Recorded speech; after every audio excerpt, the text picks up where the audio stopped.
Fala, turma, trazendo um pouquinho aí pra vocês do nosso sistema agora com a nossa placa da Everton Minis. Já temos um lote bom aí pra venda. Quem precisar do sistema, fala com nós aí nas redes sociais aí, no direct, no verdinho. Enfim, temos aí nossos contatos.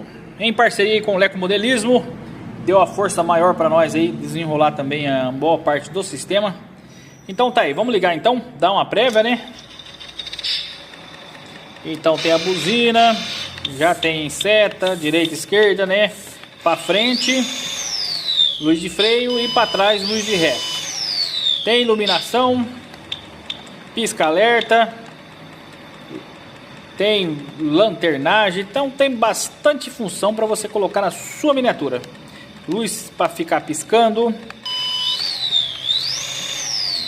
direita e esquerda. Então tá aí, mais um sisteminha pronto da Everton Minis com nossa autenticidade aí da Everton Minis. Fechou, galera? Um forte abraço, fiquem com Deus.